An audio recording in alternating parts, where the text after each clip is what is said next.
Morning again, everyone, on a Saturday. It is Saturday, March 28, 2026. Good old 710 KNUS, Denver's talk station, broadcasting live from the waterpros.net studio. The weather, 80 today. Woo!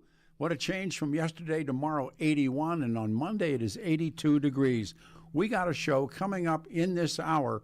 Patricia Calhoun, if there ever is anyone that is a stalwart in Denver media and will be missed, as Caldera said, going out, talk her out of it. Patty Calhoun has announced retirement, and I think she's close to 50 years. We worked together for almost every one of those years, and we worked at Colorado Inside Out Live, and we did a roundtable show, and she's just been a wonderful friend, and the announcement came to me. But in the meantime, and in between time, of course, Jonathan Flora is with us. His wife, Deborah, is going to join us a little later in the morning. But I wanted to kick this off, and I talk about this guy all the time, and he's passing by. We grabbed him. Dr. Brian Richter, and Dr. Richter, of course, is with Twin Aspen Dental Center.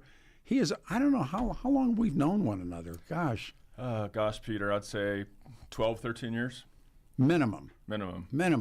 And you were, I think you were the single dentist in the practice. Sounds right. How many are there now? There's 3 of us now. Yeah. Yeah. See? So, yeah, no, good stuff. Fortunate to grow and fortunate to be busy. And saved me many times. Saved me many times. It's good to have a good dentist. Oh, it's good to have a good dentist. It's like 2 things you need, right? Yes, sir. Oh, what did Archie Bunker say? A good lawyer, and yeah, sure. Talk about growing up, because we've never done this on the air together, so I'm glad. No, we haven't. I grew up in Albuquerque, New Mexico, so was born and raised. What did your dad do? My dad was a biomedical engineer with the VA hospital. Whoa. Yeah, so he worked with the VA for 30-plus years. Yeah. And then where'd you go to college? I went to college at Texas A&M. Aggies. Yeah. Whoa. It's a fun school. It is a fun school. Is it a good school? Yeah, it's a great school. Do you remember all the days there? A good majority of them. Yeah. Yeah, some of the days I don't remember in my college. Yeah, maybe not as many Friday nights or Saturday nights. Sir. But yeah, Yes. yeah, Monday through Thursday. So would that be certainly undergrad and med school? No, I at did my A&M? dental up in Oregon. There you go. Eugene or where? No, in Portland. There you go. Yeah. Did you know you wanted to be a dentist? I didn't. I figured I would go the medical route. Yeah. And dentistry appealed to me a lot more than medicine. Now, your wife's a physician. My wife's an epidemiologist. Yeah. Yep. So I wondered. What are those dinner conversations like? Or riveting. Yeah, no. I mean, the rule is no dental or epidemiology talk. Yeah. Good rule. Right. So let me do that. Was a great line. Thank you. I'll steal that one. It's like I was at a get-together on Wednesday night, and 2 guys that I know and respect, and I said, well, where did you guys meet? And the guy said, prison. I was not ready for that one. I'll use it the next time we use it. So when did you know you wanted to go to dental school? Again, I started off in college as a computer science major, which is heavy engineering track. Yeah. And after probably 3 weeks of doing all the engineering, math, and physics, I quickly realized that I did not want to go that route. So in dentistry, you only have 32 teeth in the mouth. So the counting and the math is very limited in the dental world. See, I didn't even know that, 32 teeth, having had a couple. Freddie Mercury had more, though, right? What? Maybe. Is that true that he had additional teeth, and that's how he had more resonance and could hit a couple more octaves? That would make sense. Is that a possibility? That's a possibility. All right. Really? Yeah. See, I just sit here and I learn stuff. Now you know how I feel when I'm around you. There you go. He had 4 extra teeth. Freddie Mercury had extra teeth. Yeah, so he had more room in his mouth, and he could hit different octaves. Joseph Stalin had extra toes. He had 6 toes. Look where that got him. Well, that's the devil's toe. He had the devil's toe. So you go to dental school. How do you end up here? Growing up in New Mexico, as a family, would come up to Colorado to ski in the winter. I know you ski. Camp, raft in the summertime. So teachers in school would always tell us to practice wherever we wanted to live.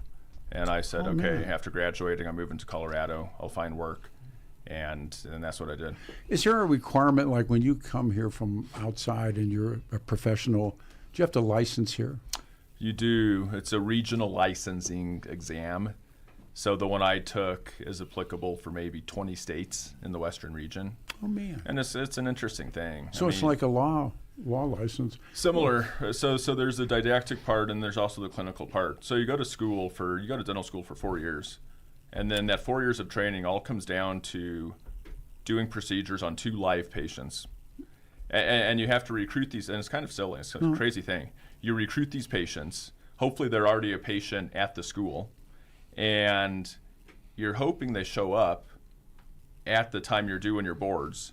You pay another person to show up just in case that person doesn't. The backup person. So you have the backup person in the waiting room, and again, your 4 years of training comes down to this, hour procedure. And you're being watched? You're being watched, you do the procedure, they go back to the examiners, they examine your work, they examine every step of it, and then they either say, hey, this guy's going to get his license or he's not. And you know that day? And like 6 weeks later. Yeah. So you're checking the mail, sweating it out each night. Oh, I bet. Yeah, I'm waiting. We actually waited for mail. So the guy that you bring in, or the gal, is it recommended that it be a friend or not be a friend? Great question. I mean, someone you could trust, right? Right. Or not hold it against you if you kind of But what's the procedure that you do? So we had to do a couple fillings, like different surfaces, different teeth, whatever. But yes, I mean, it's an interesting thing. I mean, could you imagine physicians or medical counterparts saying, okay, you're removing a gallbladder today.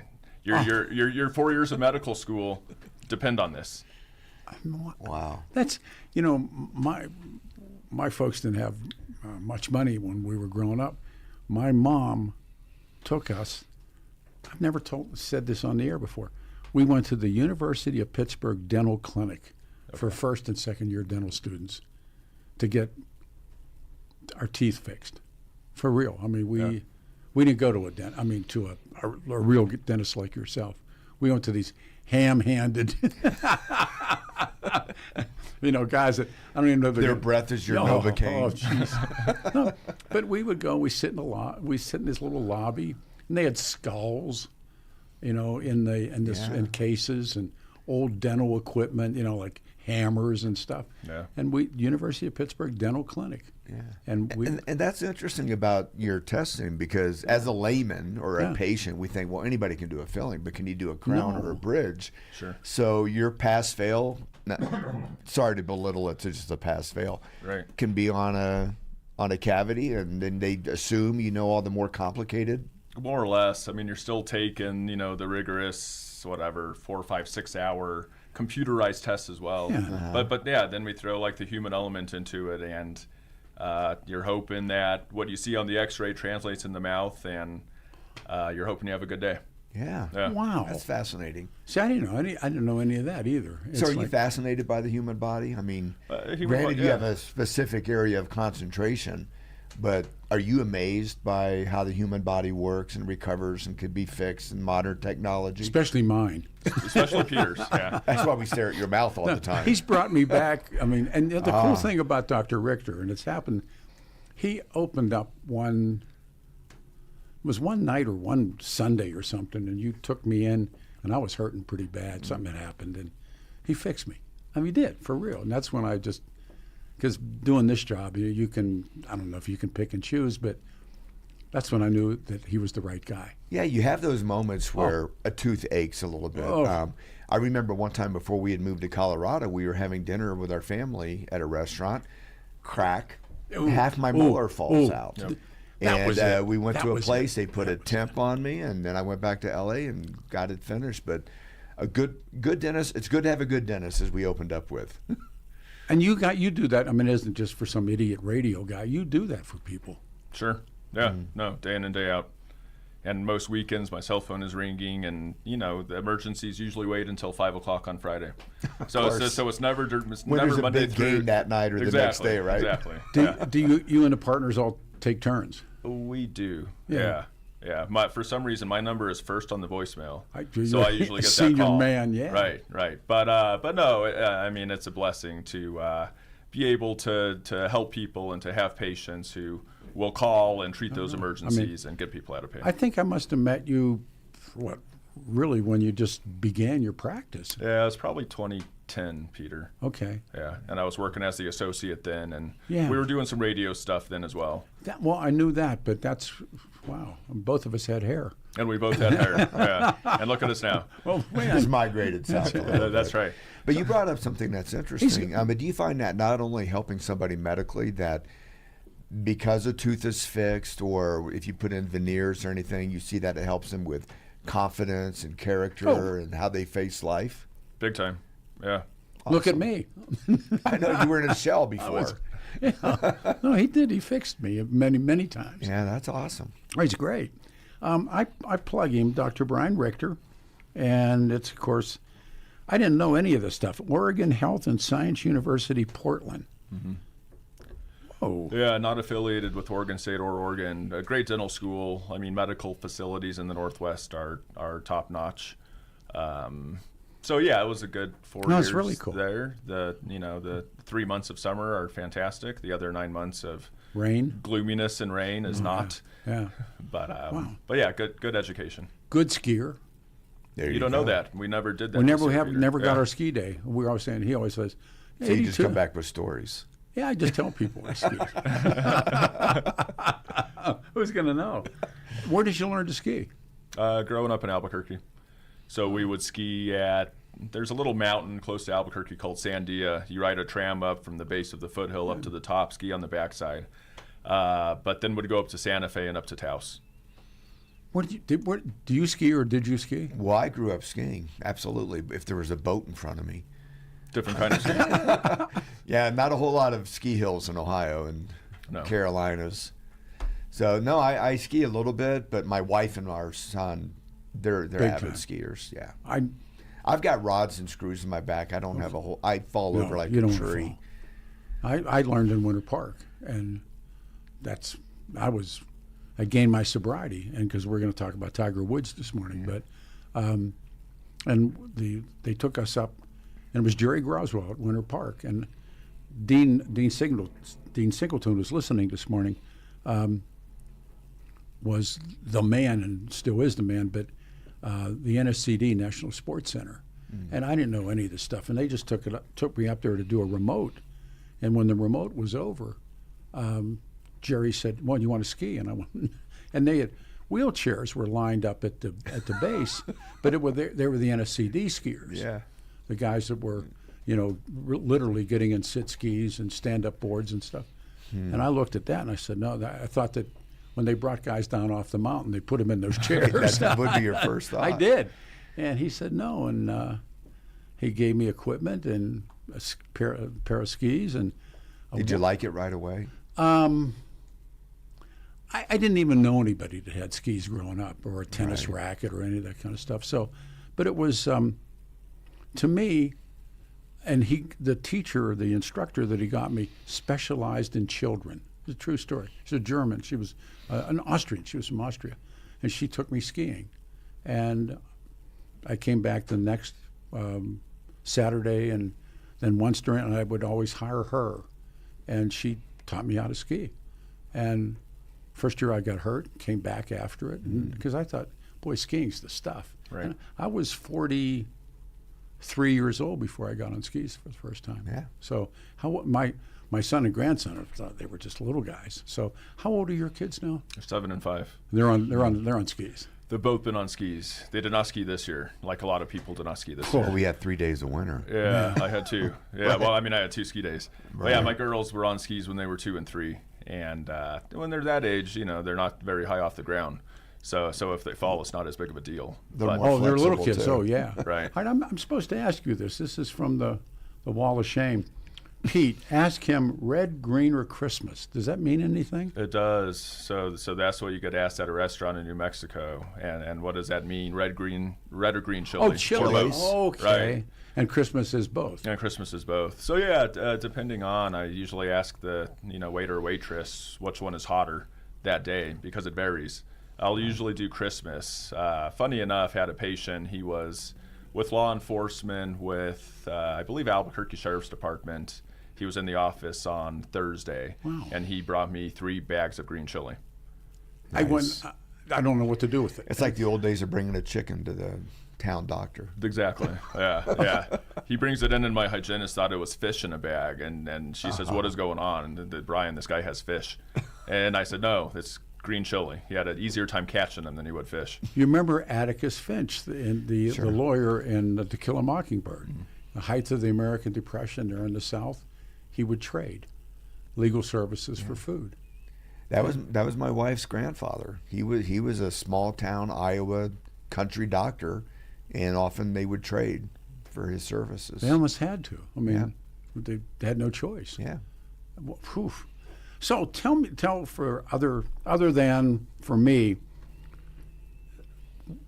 to talk about the clinic. I mean, it's amazing. Twin Aspen Dental out on Parker Road. The people were great. The docs are great. I mean, what would you like to say? That's it. I mean, the people make the practice. We're fortunate to have a great patient base, a great team. I believe you surround yourself with good people and good things happen. So have amazing hygienist assistants, associate doctors that work with me, and then we see patients from 6 months to 100 years old, and we enjoy getting to know people, taking good care of people. In the day and age where a lot of medicine and subspecialties are going in the direction of corporate dentistry, private equity, so That's on in and so everything. forth. Radio. It's happening now on television in Denver. Look at that. What are some of the big technologies that have made going to the dentist a little more pleasurable? Maybe that's a stretch of a word. Sure. Because I remember like the X-rays, you would put those the plastics. Yes. Now you just stand there and this machine goes around your head and does a full X-ray. He's got Have them. you found those advantages those that made machines. your job easier and more effective? They do. So X-rays are easier. When we're doing a crown, patient is walking out with the permanent crown in their mouth in 90 minutes. So no longer is it the day and Did age. it twice. Yeah. I mean, that's no awesome. longer are you taking an impression, hoping that the lab guy who's making your crown is having a good day. That comes back, doesn't fit, it goes back to the lab. So a good majority of crowns that we do, patients out in under 2 hours, which is fantastic. Wow. I mean, for real, he's that good. I mean, he's my guy, and he's patched me up so many times. It's like, is he a good doctor? Well, look at me, and I'm an old guy, and he did it. So And you've chewed on a few things, so. one. I love having you, and we should go hang out with him because he's one of us. That would be fun. That would be fun. So where are you local? I mean, tell everybody again where you're located. Off of Parker Road. I just go to Parker Road and go east, and then I come to what's across street? Toma? Stroh. Stroh. Yeah, so there's a King Soopers on Stroh across the street. We're right in front of Lehman Academy, the Pull in. school close to the Pinery, Colorado Golf Club. So South Parker. Awesome. I know the phone number, but I don't have my copy in front of me. What's the Yeah, phone number? I do Is too. It's 303-841-7466. And in New York, the number is 303-841-7466. The website, twinaspendentalcenter.com. But please, Dr. Schneider and Dr. Rich, all these guys are the best. 303-841-7466. If you're hurting, they'll fix you. I'll read my taglines. Regular cleanings to big stuff, same-day crowns, dental implants, a smile and a makeover. Doctor, Awesome. thanks. Thank you, Peter. Busy This was day. a fun chat. You ever been bit? Real quick. I have. This week I got bit, as a matter of fact. Yeah. Good, Wasn't quick Jonathan. Come to the territory. Patty Calhoun, when we come back, 7:10 KNUS on a Saturday. Your KNUS forecast for the Denver metro area calls for temperatures to be starting to rise early this Saturday morning, out of the 30s into the 40s with highs today, tomorrow, and Monday, topping off in the upper 70s to low 80s, so well above our seasonal norms of 60 and 30. There will be a chance of a couple of afternoon sprinkles, maybe a very weak thunder shower, nighttime lows near 50, increasing precipitation chances and decreasing temperatures Tuesday and Wednesday highs down to the 50s. I'm meteorologist Mark Huer in the 710 KNUS Weather Center.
Morning, everybody. 710 KNUS, Denver's talk station. 80 will be the high, 80 tomorrow. And standing by for Patricia Calhoun. The snow is flying and the ski resorts are in full swing. You wish. Rocking gear from a decade ago and you're missing out. Larson Ski and Sport right now. The deals are being made. Stuff is right.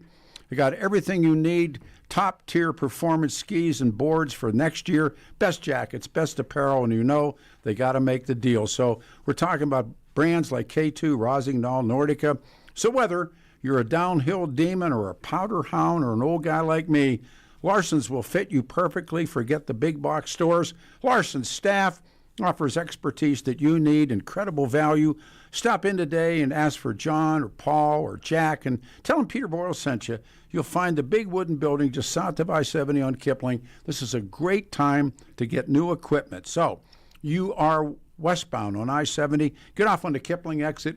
Come down the ramp, make a left, go south, right under I-70. Come out the other side. Look to the right. There's a big wooden building. 7 days a week, Larson Ski and Sport, south of I-70 on Kipling. Call 303-423-0654, 303-423-0654, or visit larsonsport.com.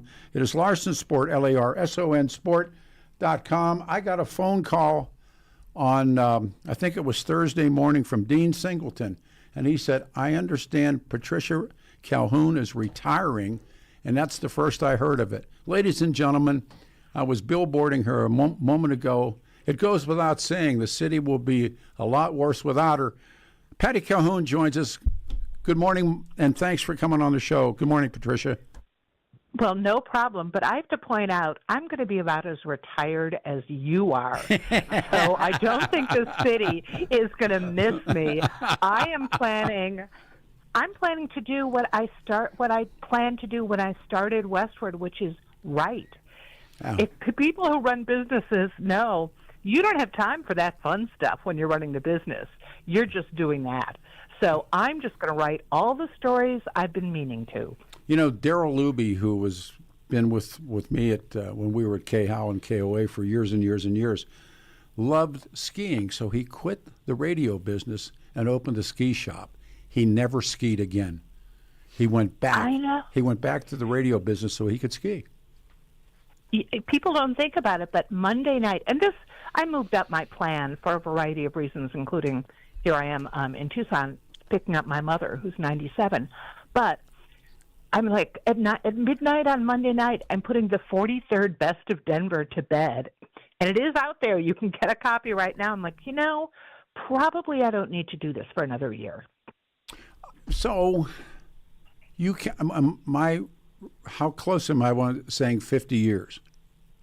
We started Westword. The first issue came out on September 1st, 1977. I mean, imagine what Denver was like then. And we did it just because it seemed like a fun idea at the time. I'd already started a newspaper in New Jersey the year before when I graduated. No, I guess that fall when I graduated from college. And then I said, Denver would be a much better place to do it. It's a much more interesting city than the mainstream media makes it look. And fortunately, it was. And 49 years later, we will start our 50th year in September. I know you went to Cornell because you would lord that over myself and... Oh, hardly. But talk about growing up, because I met your family, I met all the Calhouns. Talk about growing up and then going to Cornell and then coming here.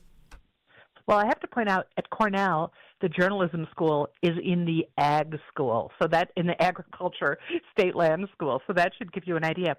No, I grew up on the North Shore of Chicago, where my family had been for 150 years, and just decided I didn't like the East after I went to Cornell. I loved the West, and I decided this is the place to be. I mean, Denver, which is still, I'm talking to one of my sisters here who's from Massachusetts, and Denver is still, despite everything, a town where you think things are possible. Yes. You can take good ideas and make them work.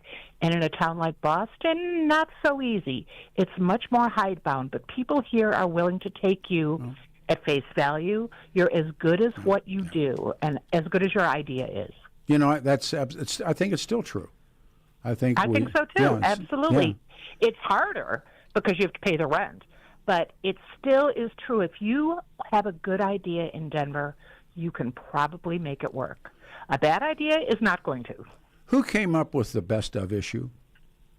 It was not us, the best of, and do get a copy if you can. I it's will. Great this year. Promise. The cover is my favorite. And it was actually a spin-off of City Magazines had started doing kind of best of issues in the 70s. Our first one was in 1984, so Westword was 7 years old then. And it was just a nonstop guide to everything great about the city. It's our annual orgy of niceness, which is important because alt weeklies often weren't nice. They could get critical of the city during the normal weeks. But every year, the best of Denver is just stuff that is truly great about the city. And we never have problems coming up with new things. No. I haven't even counted this year, but we're at least at 300. Plus a whole Reader's Choice section. Plus, I also did 150 Colorado Classics, which is like a starter set, which is favorites over the years. Oh, yeah. Because, of course, you've got to go to Red Rocks. We don't need to give another best up to Red Rocks. It's probably gotten 40. But it is a Colorado Classic you have to know about. I was thinking so much about you and the mag and everything that went on, and we worked together for years on Channel 12, and but when Westword would come out with the best of, it was now there's a bunch of outlets that do best of, but I try to tell people, Patricia Calhoun's Westword, the best of issue, carried weight, and if you were lucky enough to be voted best disc jockey, or you promoted that.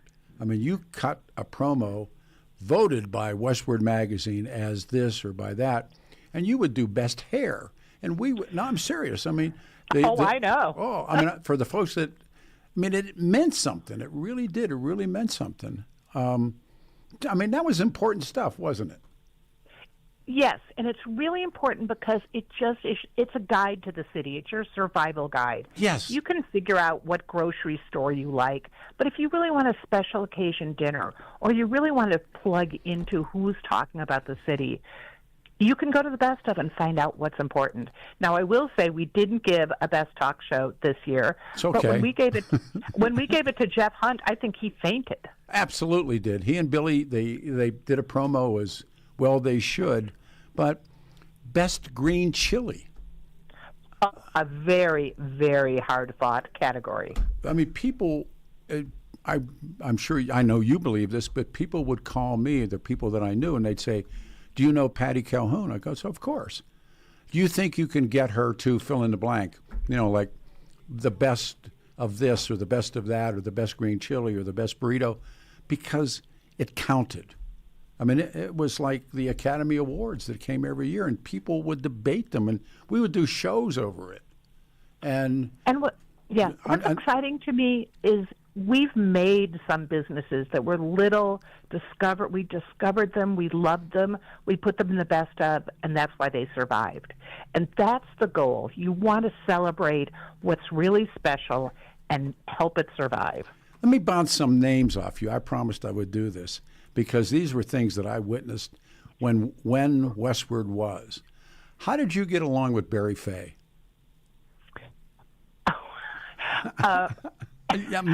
Yes. We were talking laughing because, definitely got along with him. I remember in the very early days, we were begging him, to advertise, and he said, "Okay, I'll advertise if you guarantee you'll put a photo of one of my shows before your music listings every issue." And we're like, "No, we can't do that." We were children of Watergate. I remember that. So I remember that. We were very, very tough on journalism ethics. We're like, we will not. But we had to toady up, and we'd taken lunch to him. That's what we were told to do. And then he made that demand, and we're like, no. Oh. But through the years, you know this. Sure. You have fights with people, you make up with people, because we are all in this city together. And we are still going to be in this city together. So you can agree to disagree, but you got to keep going. Roy Romer. Same thing. When we wrote about his involvement with his chief of staff, it was a huge scandal in, 1990. Huge, big. Huge. And over the years, we've worked it out.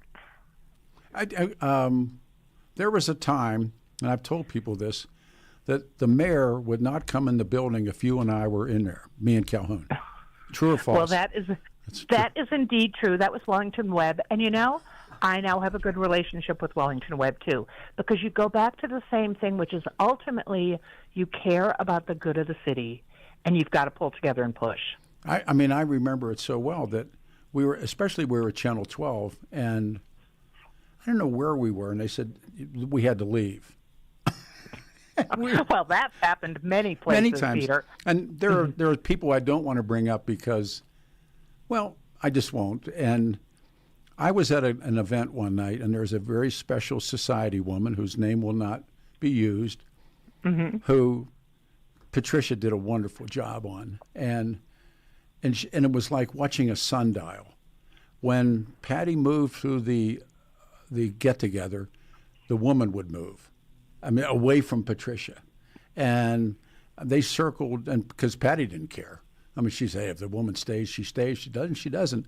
Until finally we got outside, and the woman had to tell me this amazing story that I didn't know was true or not. But I watched that, and I think we can both agree on who that was without saying it on the air. But you were great. I mean, you were fearless. And what was the highlight? I mean, I don't know if there is a highlight I can say for you, but who was it? Well, I'm not there yet. I mean, I have 3 more months as the editor, and then I'm going to be writing for Westword. But, Peter, let's not forget when you threw me off your radio show. Yes. When we were talking about Dean Reed. I got in, for the people that don't know, I got into a confrontation with Dean. And I had come back from, I'd gained my sobriety, which made me really, really rocky. And we were in the lobby of the Fairmont. And Dean Reed was... The commie rock star. He was a communist rock star that was murdered. And he was from here. And he had a hit record. Yeah. And Clark Seacrest knew him. And my phone's blowing up with stories about you. And he came in, and I had come back from testifying in the first of the RICO trial of the murderers of Allen Berg in Seattle. And we had an open, I had a band. I mean, I don't know who I thought I was, but we were in the lobby of the Fairmont, and they booked him. And he was a big guy. Did you ever face-to-face meet him, Patricia? Yes. Yeah, we had him on our cover, and it predates the web. So, but Robin Chopsnoff had written a great profile of him, and then she and I came on your show, and didn't last long. No, I was heated because he had this. I guess it was his, manager, and the guy was about 6'5", and I think Reed was 6'3", 6'2", and they came in a limo. And they pulled up in a limo, a couple of commies in a limo, right? And he came on the radio show. And I later found out that he knew some things that I wasn't aware that he knew. And he had been entertaining the Sandinistas. He had been playing guitar and singing in Nicaragua. And at the time, there was why are we doing this? But there's the part of Nicaragua that's on the Atlantic, and it's called the Blue Fields. And in the Blue Fields are Native Americans, who, by the way, speak English because of British pirates. And the Sandinistas were systematically killing these people. And so I asked him about it. And I was hostile anyhow, and he put his hand on me. He reached over, and he grabbed me back behind the neck, and he said, you sound like those men that are on trial in Seattle. And I blew. Oh. And that's what happened. And I threw his arm off me, and I started getting up, and then I realized how big he was. And I think, if you don't do something now, Peter, this guy gets to full height, you're in trouble. And the other guy stood up. And my producer at the time was Mary Kay Morrow. And Mary Kay was from the Morrow Chrysler family. and she had 6 brothers or something, and she was about half tough. And over the table comes Mary Kay. And we're going to get it on with these 2 big guys. And they ran. They ran through the lobby and jumped in the limo. And the cops came. And so the payoff, and we'll come back after a pause. You remember, not that you would remember, Dale Evans was sitting in a big chair. She was a guest on the show. And she was Roy Rogers and Dale Evans? Roy Rogers and Dale Evans. Okay. And she was here to fundraise for a Christian boys ranch. And she had all these gray-haired ladies with her, and they watched that go down. And then all of a sudden the cops are there, and I went over and knelt down. I said, Miss Evans, I'm sorry. And she said, Roy would have been proud of you. That's a true story. And that listen, let me do a turnaround. Come back.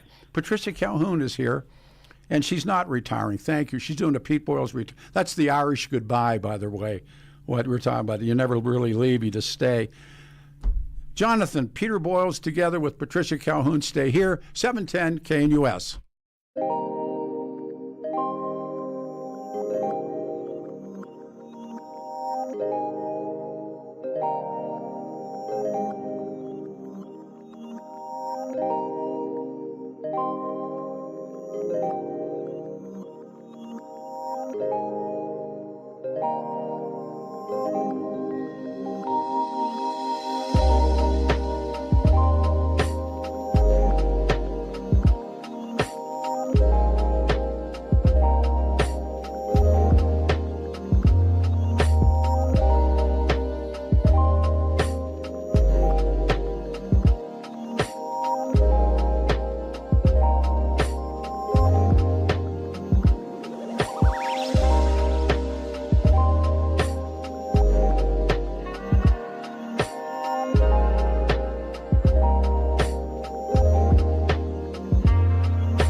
be the high. 81 on Sunday, 82 on Monday.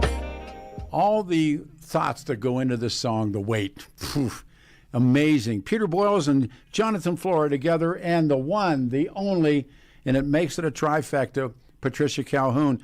You know what? I forgot that you're with your mom and you got a lot of work to do. The last segment that we'll do together, and thank you for it, is what's the lesson that you have come away with on a morning like this morning after all of these years? Is there one, Patricia? Because people ask me that. Well, it's perfect to put out the best of Denver this week, because the fact is the best is yet to come, but you have to keep working on it. It doesn't come to you naturally. You have to fight for it. You have to find the good things in this city. If you can't find them, you have to make them. But you have to work to make the city better. When someone asked me about regrets, and I said I have a truckload, do you have anything that you looked back on and said, because I got them, maybe I shouldn't have done that? Or maybe I should have done it better. Of course, who doesn't have those? Yeah. But you can't spend time looking back that way. You've got to say, look at all I can still do. And that's what's important. Yeah. I mean, that's really true. I could get thrown off your show again. It is a goal. Yes. No. We became, I don't know, I'm trying to think when we became friends. I think when you asked me if I think it was you that asked me, or maybe it was Sue, asked me to come over and host that television show that we worked 20 years in together after that.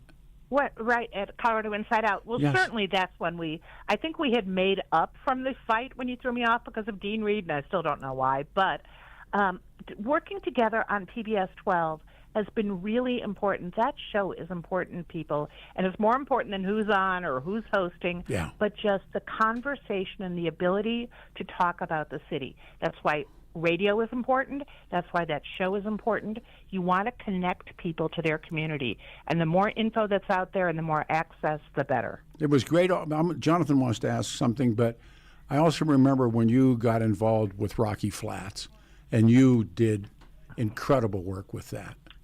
And that's a good example. There are still stories out there I want to tell.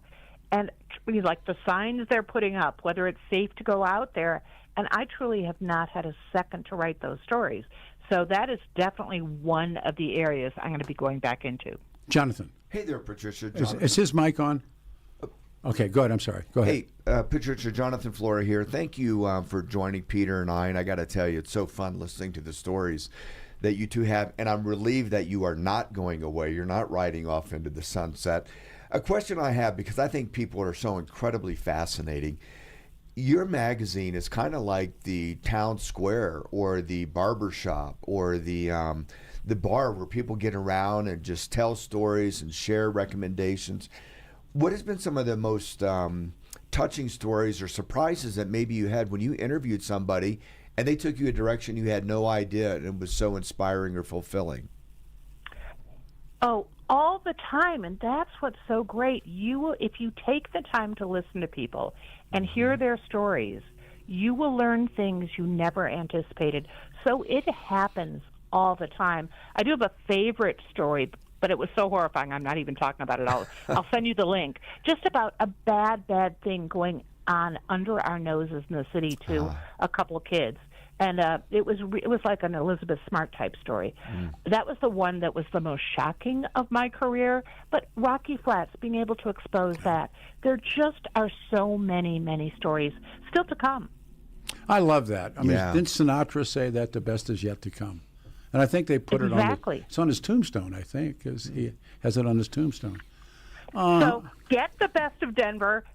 It's our 43rd edition. There will be another one next year that I will not be producing, but get this one now. If you can't find a copy, it's at westword.com. Hundreds of great reasons to love this city. Wow. Thank you so much, and the best to your mom. And there's so many stories about the Calhouns and skiing with the Calhouns. And the Calhouns were like, that's a family.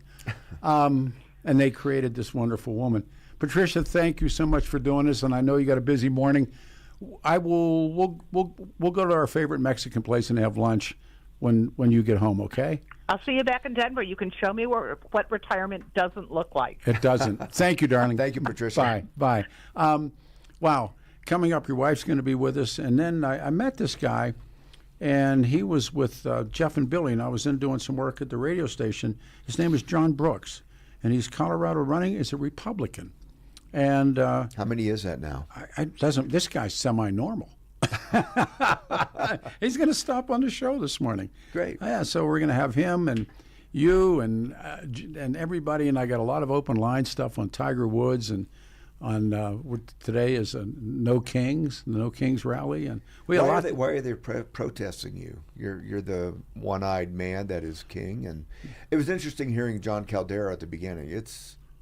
What an observation this is. Johnny. Cultural society. When Johnny was tagging out, and he said to me about Patricia, and they go back, and he said, try and talk her out of it. You know, what a wonderful thing for John to have said. And she said, I'm not gone. Well, I like your phrase, it's your style of retirement. Oh, yeah, it's the Irish goodbye. You know, leave a cigarette in the ashtray, a little bit of wet change, and get in the car. And they're looking for you. We up on time? Where's the guy? Is he? I don't even see him back there now, so I guess we're on our own. He might be letting Deborah in. Oh, you know what? I bet he is. So everybody, there he is. He's back. We're going to go into open lines. We have a couple callers, and Tiger Woods arrested, and we'll talk about No Kings. We'll talk about the end of the war. Deborah will join us. John Books is coming on the show. All's right. It's a Saturday. I'm Peter Boyles. We ready to go? 3, 2, 1. We ready? I'm looking across the hall. I can't see you. Yes, we're ready. Okay. We do a turnaround. It's Saturday morning, March 28, 2026. 80 and hot, but tomorrow, 81. The record is 79 for tomorrow. And all's well in the world. Stay here. 710 KNUS.